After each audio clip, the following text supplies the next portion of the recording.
Josue Kapitulo 14. Pamamaraan sa pagtatakda ng mga hangganan. At ito ang mga mana na sinakop ng mga anak ni Israel sa lupain ng Canaan, na binahagi sa kanila ni Eleazar na saserdote, at ni Josue na anak ni Nun, at ng mga pangulo ng mga sangbahayan ng mga magulang ng mga lipi ng mga anak ni Israel. Sa pamamagitan ng sapalaran ng kanilang mana, gaya ng iniutos ng Panginoon sa pamamagitan ni Moises, sa 9 na lipi, at sa kalahating lipi. Sapagkat nabigyan na ni Moises ng mana ang 2 lipi at ang kalahating lipi sa dako roon ng Jordan, ngunit sa mga Levita ay wala siyang ibinigay na mana sa kanila. Sapagkat ang mga anak ni Jose ay naging 2 lipi ang Manases at ang Ephraim, at hindi sila nagbigay ng bahagi sa mga Levita sa lupain, liban ang mga bayan na matahanan, pati ng mga nayon ni Yaon sa kanilang hayop at sa kanilang pag-aari. Kung paano iniutos ng Panginoon kay Moises, ay gayon ang ginawa ng mga anak ni Israel, at kanilang binahagi ang lupain. Mga hangganan ni Caleb. Nang magkagayoy lumapit ang mga anak ni Juda kay Josue sa Gilgal, at sinabi sa kanya ni Caleb na anak ni Jephone na Cenezeo, iyong talastas ang bagay na sinalita ng Panginoon kay Moises na lalaki ng Diyos, tungkol sa akin at tungkol sa iyo sa Cades Barnea. Ako'y may 40 taon nang ako'y syugon ni Moises na lingkod ng Panginoon mula sa Cades Barnea upang tektikan ang lupain, at aking dinalhan ng sagot siya ng gaya ng nasa aking puso. Gayon may pinapanglumo ng mga kapatid na kasama ko ang puso ng bayan, ngunit ako'y lubos na sumunod sa Panginoon kong Diyos. At si Moises ay sumumpa ng araw na yaon, na nagsasabi, tunay na ang lupain na tinuntungan ng iyong paa ay magiging isang mana sa iyo at sa iyong mga anak magpakailanman, sapagkat sumunod kang lubos sa Panginoon kong Diyos. At ngayon, narito, iningatan akong buhay ng Panginoon, gaya ng kanyang sinalita, nitong 45 taon, mula ng panahon na salitain ng Panginoon ang salitang ito kay Moises, samantalang lumalakad ang Israel sa ilang, at ngayon, narito, sa araw na ito ako'y may 85 taon na. Gayon may malakas pa ako sa araw na ito na gaya ng araw na syugon ako ni Moises, kung paano nga ang lakas ko noon, ay gayon ang lakas ko ngayon, sa pakikidigma, at gayon din sa paglalabas pumasok. Ngayon nga ibigay mo sa akin ang lupaing maburol na ito na sinalita ng Panginoon ng araw na yaon, sapagkat iyong nabalitaan ng araw na yaon kung paanong nariyan ang mga Anaseo, at mga bayang malalaki at nakukutaan, marahil ay say sa akin ang Panginoon, at akin silang maitataboy na gaya ng sinalita ng Panginoon. At binasbasan siya ni Josue at kanyang ibinigay ang Hebron kay Caleb na anak ni Jephone, na pinakar niya.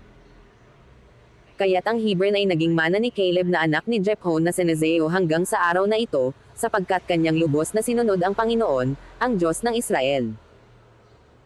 Ang pangalan nga ng Hebron ng una ay Chiriath Arba, na siyang Arba na pinakamalaking lalaki sa mga Anaseo, at ang lupain ay nagpahinga sa pakikidigma. Josue Kapitulo 15. Mga hangganan ng nalalabi ng Juda. At naging kapalaran ng lipi ng mga anak ni Juda ayon sa kanilang mga angkan ay hanggang sa hangganan ng Edom, hanggang sa ilang ng Zin na dakong timugan, sa kahulahulihang bahagi ng timugan. At ang kanilang hangganang timugan ay mula sa kahulahulihang bahagi ng dagat na alat, mula sa dagat-dagatan na nakaharap sa dakong timugan. At palabas sa dakong timugan ng pagsampa sa Akrabam, at patuloy sa Zin at paampas sa timugan ng Cades Barnea, at patuloy sa Hezron, at paampas sa Adar, at paliko sa Karka. At patuloy sa Azman, at palabas sa batis ng Ehipto, at ang mga labasan ng hangganan ay sa dagat, ito ang magiging inyong hangganang timugan. At ang hangganang silanganan ay ang dagat na alat, hanggang sa katapusan ng Jordan, at ang hangganan ng hilagaang dako ay mula sa dagat-dagatan ng dagat na nasa katapusan ng Jordan. At paampa ang hangganan sa Beth Hogla, at patuloy sa hilagan ng Beth Araba, at ang hangganan ay paampa sa bato ni Buhan na anak ni Ruben. At ang hangganan ay paampa sa Debir mula sa libis ng Acre, at gayon sa dakong hilagaang paarap sa dakong Gilgal, na nasa tapat ng pagsampa sa Adyumin, na nasa dakong timugan ng ilog, at ang hangganan ay patuloy sa tubig ng Ensems, at ang mga labasan ni Yaon ay sa Enrogel. At ang hangganan ay paampa sa libis ng anak ni Hinnom hanggang sa dako ng Jebuson na dakong timugan, na siya ring Jerusalem, at ang hangganan ay paampa sa taluktok ng bundok na dumudon sa harap ng libis ng Hinnom na dakong kalunuran, na sa kahulahulihang bahagi ng libis ng Rephaim na dakong hilagan. At ang hangganan ay paabot mula sa taluktok ng bundok hanggang sa bukal ng tubig ng Neftoa, at palabas sa mga bayan ng bundok ng Ephron, at ang hangganan ay paabot sa Bala, na siya ring Chiriath Jearim. At ang hangganan ay paliko mula sa Bala sa dakong kalunuran sa bundok ng Ser, at patuloy sa tabi ng bundok Jearim sa Hilagon, na siya ring Chesalon, at pababa sa Beth-Semes at patuloy sa Timna. At ang hangganan ay palabas sa siping ng Ekron na dakong Hilagon, at ang hangganan ay paabot sa Sikherin, at patuloy sa bundok ng Bala, at palabas sa Jabnil, at ang mga labasan ng hangganan ay sa dagat.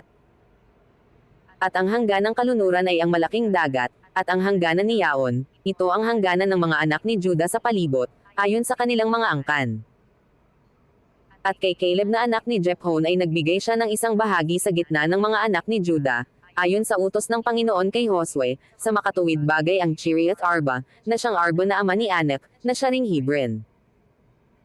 At pinalayas ni Caleb mula roon ang tatlong anak ni Anak, si Sesai, si Amon at si Talmai, na mga anak ni Anak. At siya'y samaampa mula roon laban sa mga taga-Debir, ang pangalan nga ng Debir ng una ay Chiriath Sepher.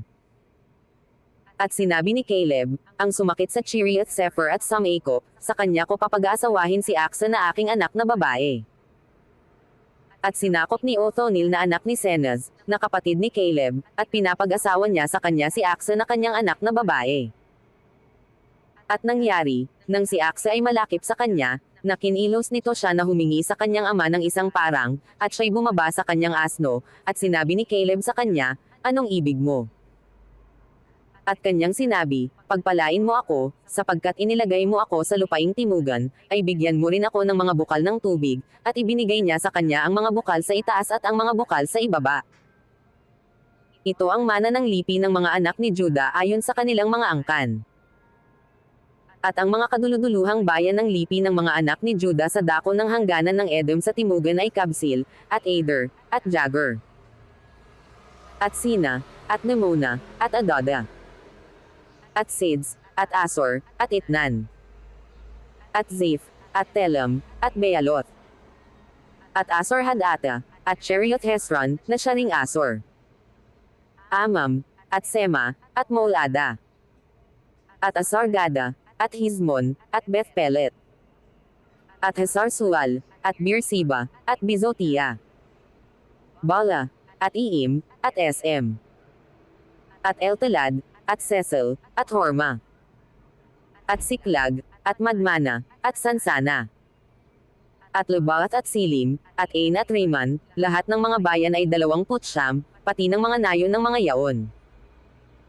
Sa mababang lupain, Estaol, at Soria, at Asina, at Zenoa, at Enganim, Tapua, at NM, Jarmuth at Adullam, Socho at Aseka, at Saraim at Adithaim, at Gedera at Gederothaim, 14 na bayan pati ng mga nayon ng mga yaon.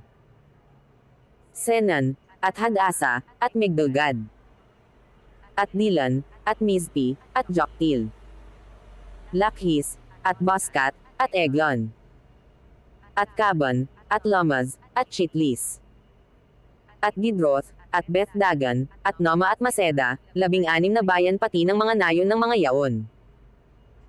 Libna, at Ether, at Asan, at Jifta, at Azna, at Niseb, at Sila, at Akzib, at Maresa, 9 na bayan pati ng mga nayon ng mga yaon. Ekron at ang mga bayan ni Yaon, at ang mga nayon ni Yaon. Mula sa Ekron hanggang sa dagat, lahat na nasa siping ng Asdod pati ng mga nayon ng mga yaon. Asdod, ang mga bayan ni Yaon at ang mga nayon ni Yaon, Gaza, ang mga bayan ni Yaon at ang mga nayon ni Yaon, hanggang sa batis ng Ehipto, at ang malaking dagat at ang hangganan ni Yaon. At sa lupaing Maburol, Semir, at Jatir, at Soko, at Dana, at Chiriath Sana, na siyang Debir, at Anab, at Estemo, at Anim, at Gosen, at Olan, at Gilo, 11 bayan pati ng mga nayon ng mga yaon. Arab, at Numa, at Esen, at Janam, at Beth Tapua, at Afeka, at Hamta, at Chiriath Arba, na siyang Hebron, at Sayor, 9 na bayan pati ng mga nayon ng mga yaon. Maon, Carmel, at Ziph, at Juta, at Israel, at Jokdim, at Zenoa, Cain, Libi, at Timna, sangpang bayan pati ng mga nayon ng mga yaon. Halhal, Bethzur, at Gedor, at Maarath, at Beth-Anath, at Eltekan, 6 na bayan pati ng mga nayon ng mga yaon. Chiriath Baal, na siyang Chiriath Jearim, at Raba, 2 bayan pati ng mga nayon ng mga yaon. Sa ilang, Beth Araba, Middin, at Sekhasha, at Nibsan, at ang bayan ng Asin, at Engedi, 6 na bayan pati ng mga nayon ng mga yaon. At tungkol sa mga Jebuso na mga taga-Jerusalem ay hindi Naples ng mga anak ni Juda, kundi ang mga Jebuso ay nanahang kasama ng mga anak ni Juda sa Jerusalem hanggang sa araw na ito.